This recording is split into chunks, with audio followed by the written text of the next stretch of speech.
नहीं फोड़ सकता और ना ही आसमान में छेद किया जा सकता है। इस तरह की कहावतें और बातें हम अक्सर सुनते हैं, लेकिन ऐसा बिल्कुल नहीं है। कोई कोई व्यक्ति ऐसा भी होता है जो पूरे पहाड़ को ही फोड़ देता है, और कोई कोई व्यक्ति ऐसा भी होता है जो आसमान में भी छेद करके दिखा देता है, और बाकी सभी लोग जो ये कहावतें बोलते हैं या किसी तरह की बातें करते हैं, नकारात्मक बातें करते हैं, वो सब चुप हो जाते हैं। व्यक्ति की कहानी पढ़ने वाले हैं जो पहाड़ से भी ऊंचा हो गया। पहाड़ से ऊंचा आदमी दशरथ मांझी का नाम आप सभी ने सुना होगा कि जीवन की कहानी भी आप जानते होंगे। आज हम उन्हीं के बारे में पढ़ने वाले हैं, पहाड़ से ऊंचा आदमी। यह पाठ कक्षा 8 में वसंत की पाठ्य पुस्तक में दिया गया है और सिर्फ पढ़ने के लिए दिया गया है।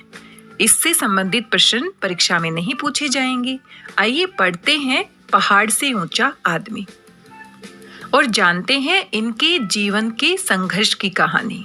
वैसे तो पहाड़ को हम बड़ी आसानी से तोड़ सकते हैं मशीनों की सहायता से। आजकल तकनीकी विकास इतना ज्यादा हो गया है, हम आसमान के पार भी उड़कर जा सकते हैं, हम बहुत कुछ कर सकते हैं। लेकिन अगर पहाड़ को तोड़ने की बात आए और कोई अकेला व्यक्ति ही पहाड़ के सीने को चीर कर उसके बीच में कोई रास्ता निकाल दे, तो ये हैरानी वाली बात है और ऐसी बातों पर यकीन करना मुश्किल भी होता है।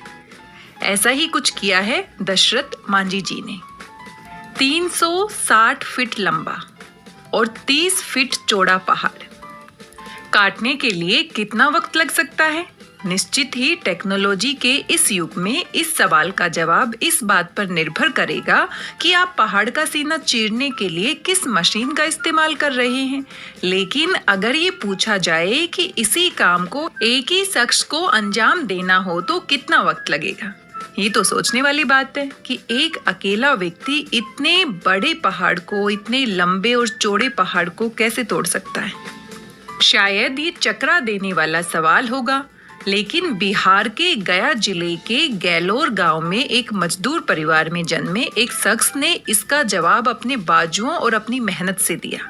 पहाड़ को हिला देने वाले उन दशरथ मांझी ने राजधानी दिल्ली में 2007 में अंतिम सांस ली। उनका जन्म 1934 में हुआ था। वर्ष 1966 की किसी अल सुबह जब छेनी हथौड़ा लेकर दशरथ मांझी अपने गांव के पास स्थित पहाड़ के पास पहुंचे तो बहुत कम लोगों को इस बात का पता था कि इस शख्स ने अपने दिल में क्या ठान लिया है। मजदूरी और कभी कभार इधर उधर का काम करते मांझी ने जब पहाड़ पर छेनी हथौड़ा चलाना शुरू किया तो आने जाने वाले राहगीरों के लिए ही नहीं, गांव के लोगों के लिए भी वह एक हंसी के पात्र बन गए थे।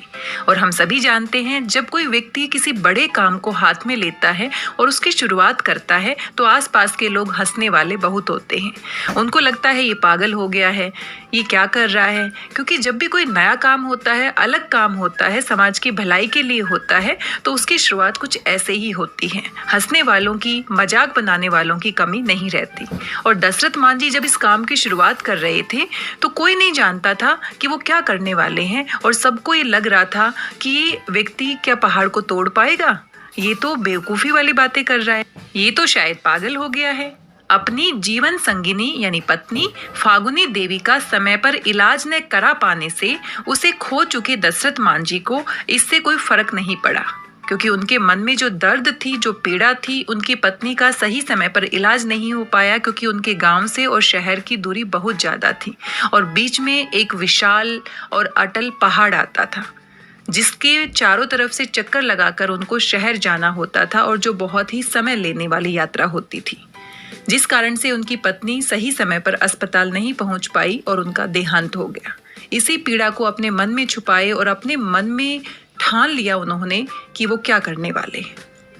धुन के पक्के दशरथ की अथक मेहनत 22 साल बाद तब रंग लाई जब उस पहाड़ से एक रास्ता दूसरे गांव तक निकल आया।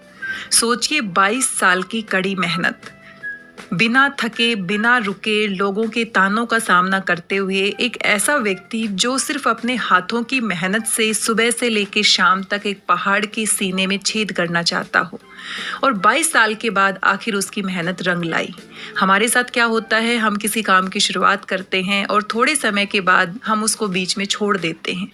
क्या कोई इतना सब्र रख सकता है? क्या किसी में इतना पेशेंस हो सकता है कि 22 साल तक लगातार बिना रुके एक ही तरह का काम करता रहे और एक ऐसा काम जो लगभग असंभव हो? ऐसा ही कुछ दशरथ मांझी ने कर दिखाया। आखिर ऐसी क्या बात हुई कि दशरथ को पहाड़ चीरने की धुन सवार हुई? दरअसल पहाड़ को जब तक चीरा नहीं गया था तब तक दशरथ के गांव से सबसे नजदीकी वजीरगंज अस्पताल 90 किलोमीटर पड़ता था। दशरथ की पत्नी की तबीयत खराब होने पर उसे वहां ले जाने के दौरान ही उसने दम तोड़ दिया था, क्योंकि वो सही समय पर अस्पताल नहीं पहुंच पाई थी। इतनी लंबी दूरी 90 किलोमीटर की दूरी तय करके जब उसको अस्पताल ले जाया गया तब तक वो दम तोड़ चुकी थी, उनकी मृत्यु हो चुकी थी। उन्हें लगा कि पहाड़ से कोई रास्ता होता तो मैं अपनी पत्नी को वक्त पर अस्पताल ले जाता और उसका इलाज करा पाता। वैसे तो उस गांव के सभी लोगों को इस तरह की परेशानियों का सामना करना पड़ रहा था। सभी को 90 किलोमीटर की दूरी तय करके अस्पताल तक जाना पड़ता था, लेकिन हर किसी के मन में ये बात नहीं आई। हर किसी ने इस तरह से नहीं सोचा। इतना असंभव काम करने के बारे में किसी ने सपने में भी नहीं सोचा जो दशरथ मांझी ने सोचा। और 22 साल की अथक मेहनत के बाद उन्होंने ये जो सपना था वो अपना साकार कर लिया। अपनी पत्नी की मृत्यु के बाद कहीं ना कहीं उनको मन में लगने लगा था कि ये जो पहाड़ है इसकी वजह से ही मेरी पत्नी मेरे साथ नहीं है, और आखिर उन्होंने उस पहाड़ के सीने को चीरकर दिखा दिया। सर्वेश्वर दयाल सक्सेना जी की कविता है, दुख तुम्हें क्या तोड़ेगा, तुम दुख को तोड़ दो, बस अपनी आंखें औरों के सपनों से जोड़ दो। जिंदगी का 30वां वसंत पार कर चुके दशरथ मांझी ने शायद शेष गांव के निवासियों के मन में दबी एक छोटी सी हसरत को अपनी जिंदगी का मिशन बना डाला और अपनी पत्नी की असामयिक मौत से उपजे प्रचंड दुख को एक नई संकल्प शक्ति में तब्दील कर दिया। वैसे तो हम मानते हैं कि जब व्यक्ति दुखी होता है तो कुछ नहीं कर सकता, लेकिन कभी कभी दुख को भी हम अपना सहारा बना सकते हैं, अपना सबसे बड़ा हथियार बना सकते हैं। दुख में व्यक्ति जो सोच सकता है, जो महसूस कर सकता है, वो शायद सुख में ना महसूस कर पाए। और कभी कभी गुस्सा और जो दुख जैसे नकारात्मक भाव होते हैं वो भी हमें सकारात्मक काम करने की ऊर्जा देते हैं, हमें आगे बढ़ने की प्रेरणा देते हैं। दुख सबको मांझता है। अज्ञे जी की ये पंक्ति बहुत ही प्रेरणादायक साबित हो सकती है। 5-6 साल तक दशरथ अकेले ही मेहनत करते रहे। धीरे धीरे और लोग भी जुड़ते चले गए। वहां एक दान पात्र भी रखा गया जिसमें लोग चंदा डाल देते थे। कई लोग अपने घर से अनाज भी देते थे और जैसे जैसे उनकी दृढ़ इच्छा शक्ति सबके सामने आई और सबने जाना कि ये व्यक्ति पागल नहीं है बल्कि एक उद्देश्य को लेकर चल रहा है, तो बाकी लोगों ने भी उनके साथ जुड़ना शुरू कर दिया, उनका साथ देना शुरू कर दिया। आज की तारीख में आप कह सकते हैं कि गैलोर से वजीरगंज जाने की 80 किलोमीटर की दूरी को 13 किलोमीटर ला देने वाला ये रास्ता एक श्रमिक के प्यार की निशानी है। एक अंग्रेज पत्रकार ने लिखा, पुअर मैन ताजमहल। ताजमहल दुनिया में प्रसिद्ध है और ये दशरथ मांझी का ताजमहल था। एक ऐसे गरीब व्यक्ति का ताजमहल था जो उनके खून पसीने की मेहनत से बनाया गया था। कुछ साल पहले एक पत्रकार उनसे मिलने गया। तब एक फक्कड़ कबीरपंथी की तरह यायावरी कर रहे दशरथ मांझी ने उन्हें अपनी एक प्रिय कहानी सुनाई थी, जो उस चिड़िया के बारे में थी जिसका घोंसला समुद्र बहाकर ले गया था। कहानी उस चिड़िया की प्रचंड जिजीविषा और संकल्प को बयां कर रही थी, जिसके तहत समुद्र द्वारा घोंसला न लौटाने पर चिड़िया ने अकेले ही समंदर को सुखा देने का संकल्प लिया। शुरुआत में उसे पागल करार देने वाली बाकी चिड़िया भी उनके साथ जुड़ गई और फिर विष्णु का वाहन गरुड़ भी इन कोशिशों का हिस्सा बन गया। फिर बीच बचाव करने के लिए खुद विष्णु को आना पड़ा, जिन्होंने समुद्र को धमकाया कि अगर उसने चिड़िया का घोंसला नहीं लौटाया तो पल भर में उसे सुखा दिया जाएगा। तब पत्रकार ने जब उनसे पूछा कि कहानी की चिड़िया क्या आप ही हैं, इसके जवाब में आंखों में शरारत भरी मुस्कान लिए दशरथ मांझी ने बात टाल दी थी।